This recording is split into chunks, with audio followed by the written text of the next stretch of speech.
lanjut ke Atika aja deh. Dari slide 2 sampai 7 ya Atika. Eh, Pelanggaran etika bisnis adalah penyimpangan standar-standar nilai moral yang menjadi pedoman atau acuan sebuah perusahaan dalam pengambilan keputusan dan mengoperasikan bisnis yang etik. Paradigma etika dan bisnis adalah dunia berbeda yang sudah saatnya diubah menjadi paradigma etika terkait dengan bisnis atau mensinergikan antara etika dengan laba. Justru di era kompetisi yang ketat ini, reputasi perusahaan yang baik yang dilandasi oleh etika bisnis merupakan sebuah competitive advantage yang sulit ditiru.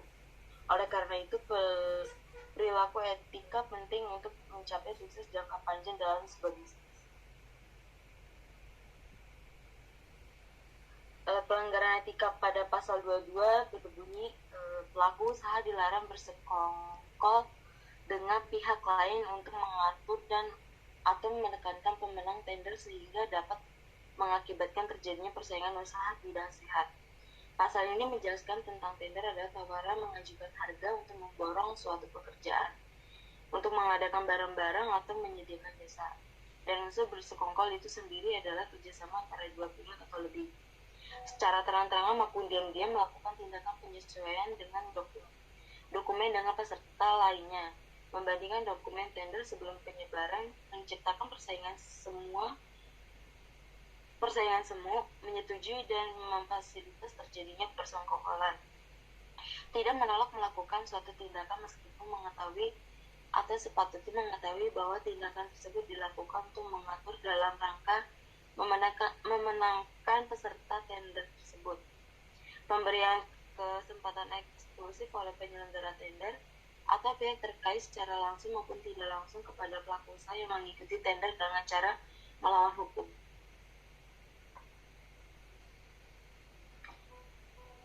Hal tersebut pelanggaran yang diterima kepada perusahaan yang tidak menerapkan etika di dalam bisnisnya karena memiliki unsur kecurangan. Ini menjadikan pelanggaran terhadap perusahaan yang tidak menerapkan etika di dalam bisnisnya adalah pegawai perusahaan yang melakukan pelanggaran pedoman etika bisnis dan etika kerja.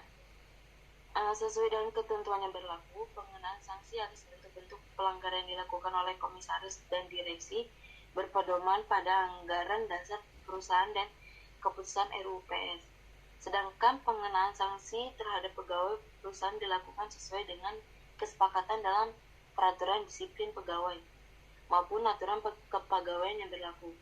Pelaporan adanya dengan pelanggaran yang dilakukan oleh pegawai tanpa disertai dengan bukti-bukti pelanggaran dapat dikenakan sanksi sesuai dengan ketentuan yang berlaku. Contoh dari itunya kita dapat menjadikan perusahaan untuk menerapkan etika di dalam bisnisnya bukankah dari perusahaan itu sendiri, melainkan adanya kejujuran dari pegawai yang bekerja di perusahaan tersebut, sehingga dapat menciptakan suasana kerja yang damai, serta menjadikan perusahaan tersebut menjadi perusahaan yang menerapkan etika di dalam bisnis.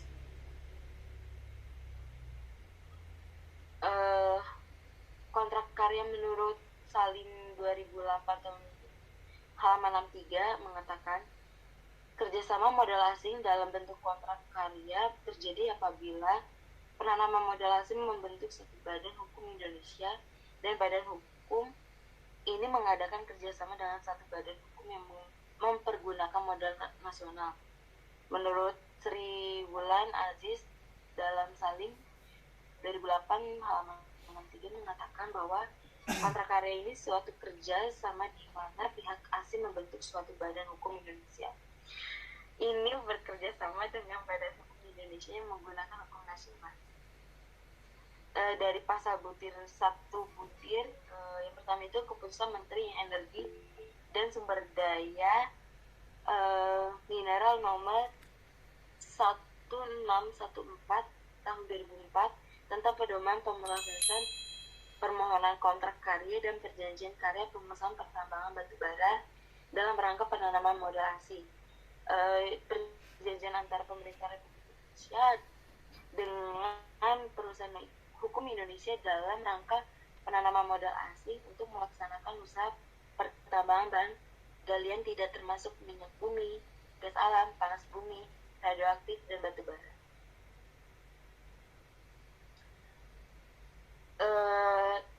Izin usaha pertambangan khusus itu izin untuk melaksanakan usaha pertambangan di wilayah negara kesatuan Republik Indonesia yang meliputi tahapan kegiatan penyelidikan umum, eksplorasi, studi kelayakan, konstruksi, penambangan, pengolahan dan pemurnian, pengangkutan dan penjualan serta pasca tambang.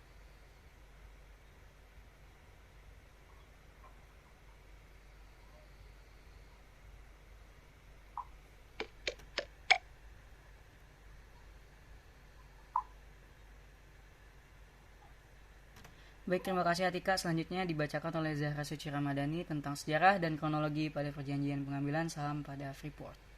Silahkan Zahra Suci.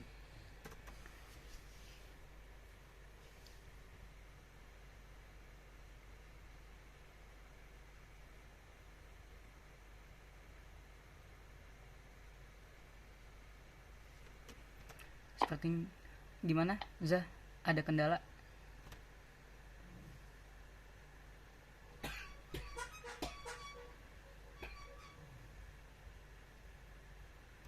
Baik, sepertinya ada kendala ya dari Zahra. Jadi langsung saya bacakan saja tentang sejarah dan kronologinya. Jadi di sini ada berita tentang sejarah dan kronologi pada perjanjian pengambilan saham Freeport. Presiden Joko Widodo menegaskan bahwa proses pengambilan saham PT Freeport Indonesia sebesar 51,2% telah rampung dan dibayar lunas. Saya baru saja menerima laporan dari seluruh menteri yang terkait, dari Direktur Utama PT Inalum dan dari CEO dari Direktur Utama PT Freeport. Disampaikan bahwa saham PT Freeport sudah 51,2% sudah beralih ke PT Inalum dan sudah lunas dibayar, kata Jokowi di Istana Negara, Jakarta pada hari Jumat tanggal 21 bulan 12. Menurut Jokowi, hari ini juga merupakan momen yang bersejarah setelah PT Freeport berorasi di Indonesia sejak 1973, dan kepemilikan mayoritas ini digunakan sebesar-besarnya untuk kemakmuran rakyat. Next. Bagaimana kronologi pengambilan 51,2% saham PT Freeport ini? Beberapa tahun terakhir, pemerintah terus berupaya untuk bisa menjadi pemegang mayoritas di perusahaan tambang ini. Setelah selama ini kepemilikan saham pemerintah hanya 9,36% di Freeport Indonesia. Adapun tahapan yang sudah dilewati yakni di Investment Agreement, Sales and Purchase Agreement, serta Subscription Agreement. Dengan menjadi penguasa terbesar di tambang ini, diharapkan kontribusi tambang Freeport bagi kesejahteraan rakyat Indonesia lebih dari yang didapat selama ini. Tentunya langkah ambil alih ini bukan suatu perjalanan yang mudah, namun memiliki sejarah dan negosiasi yang amat panjang. Tarik ulur sempat terjadi dalam proses diinvestasi Freeport selama 26 tahun. Mengutip data dari PT Inalum, holding pertambangan di Indonesia, Kamis tanggal 20 bulan 12, proses divestasi Freeport Indonesia dapat dirangkum sebagai berikut. Awal mula ambisi merebut saham Freeport dimulai pada tanggal 10 Januari tahun 2017. Presiden Joko Widodo dalam rapat tertutup memberikan arahan untuk meningkatkan kepemilikan negara di PT Freeport Indonesia atau PT FI menjadi 51% dari saat itu sebesar 9,36%. Merespons hal tersebut, pada 11 Januari tahun 2017, Kementerian ISDM menerbitkan peraturan pemerintah atau PP nomor 1 tahun 2017 yang merupakan perubahan keempat PP nomor 23 tahun 2010 tentang pelaksanaan kegiatan usaha pertambangan mineral dan batu bara, yang diantaranya memuat tentang 1. Perubahan ketentuan tentang divestasi saham sampai dengan 51% secara bertahap. 2. Kewajiban pemegang kontrak karya atau KK untuk merubah izinnya menjadi rezim izin usaha pertambangan khusus atau IUPK. Selanjutnya, pada Januari hingga Agustus, pemerintah gencar melakukan renegosiasi antara Freeport-McMoRan atau FCX, pemilik 90,64% PT FI, dan pemerintah berlangsung untuk memastikan operasional PT FI dalam jangka panjang. Renegosiasi mencakup 4 hal, yaitu divestasi 51%, kelanjutan operasi PT FI hingga 2041, melalui perubahan KK menjadi IUPK, jaminan investasi jangka panjang terkait dengan perpajakan PNBP dan jaminan regulasi, pembangunan smelter dengan deadline operasional pada 12 Januari tahun 2022. Usai renegosiasi pada 18 April tahun yang sama dilakukan Memorandum of Understanding atau MOU antara FCX dan pemerintah untuk memberikan jaminan KK akan tetap berlaku hingga ada IUPK yang disetujui bersama beserta jaminan stabilitas investasi. Belum sampai di situ, pada tanggal 27 Agustus di mana pemerintah dan FCX mencapai kesepahaman untuk PT-FI merubah kontrak karya atau KK ke IUPK dan mendapatkan jaminan operasi, pemerintah memberikan jaminan fiskal dan regulasi untuk operasional PT-FI. Pada 27 Agustus juga dicapai kesepakatan PT-FI akan membangun smelter dalam jangka waktu 5 tahun. FCX bersedia mengurangi kepemilikan saham di PT-FI sehingga entitas di Indonesia bisa memiliki 51% saham di PT-FI. Setelah 4 butir di atas disepakati, maka PT-FI akan mendapatkan perpanjangan masa operasi 2 kali 10 tahun hingga tahun 2041. Pada September hingga November, kemudian dilakukan perundingan pemerintah Republik Indonesia, Inalum, FCX, dan Rio Tinto terkait struktur divestasi. Selanjutnya pada 18 Desember, Kementerian Badan Usaha Milik Negara atau BUMN secara resmi menugaskan Inalum untuk membeli saham divestasi PT-FI sehingga saham yang dimiliki peserta Indonesia di PT-FI mencapai 51%. Babak baru dimulai pada 12 Januari tahun 2018, pemerintah pusat mengalokasikan 10% dari saham PT-FI untuk Pemda Papua dan Mimika. Kemudian pada 18 Februari pembahasan hasil due diligence dan valuasi oleh Dana Reksa PwC, Morgan Stanley, dan Behre Dolbear Australia terkait divestasi saham PT-FI dilakukan. Pada 28 Februari hingga 11 Juli terus berlangsung perundingan terkait harga dan struktur transaksi antara Inalum, FCX, dan Rio Tinto. Hal ini cukup menyorot perhatian di mana media tak henti-hentinya memberitakan harga yang akan dibayarkan Inalum untuk akuisisi Freeport. Pada 12 Juli tahun yang sama, secara mendadak pemerintah secara mengundang media untuk menyaksikan penandatanganan Head of Agreement atau HOA antara Inalum, FCX, dan Rio Tinto terkait dengan harga dan struktur transaksi. Kemudian pada 13 Juli hingga 25 September dilakukan penyelesaian proses divestasi saham, pemberian jaminan fiskal dan regulasi, detail terkait pembangunan smelter dan tindak lanjut dan HOA. Lalu di 27 September dilakukan penandatanganan perjanjian nggak kelihatan itu apa ya,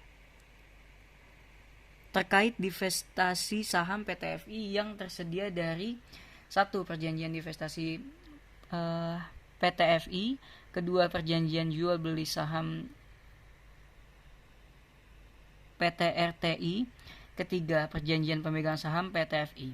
Selanjutnya 15 November dana hasil penerbitan obligasi sebesar 4 miliar USD sudah masuk ke rekening Inalum. Saat ini Presiden Jokowi menegaskan bahwa saham PT Freeport Indonesia sudah dikuasai Indonesia sebesar 51,2% dan resmi beralih ke PT Inalum. Saya baru saja menerima laporan dari seluruh menteri yang terkait, dari Direktur Utama PT Inalum dan dari CEO dari Direktur PT Freeport.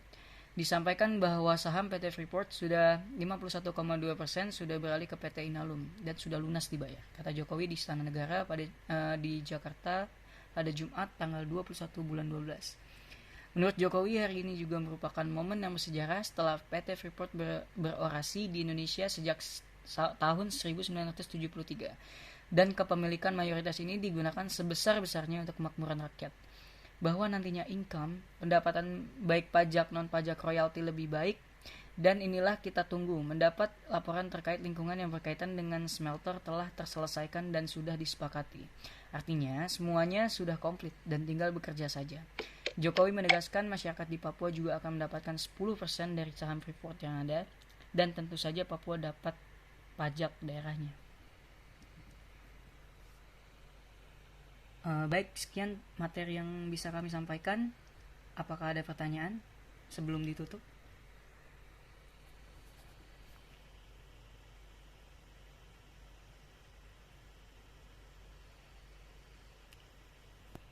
Baik, dirasa tidak ada pertanyaan. Kurang lebihnya mohon maaf dari apa yang kami sampaikan. Wassalamualaikum warahmatullahi wabarakatuh.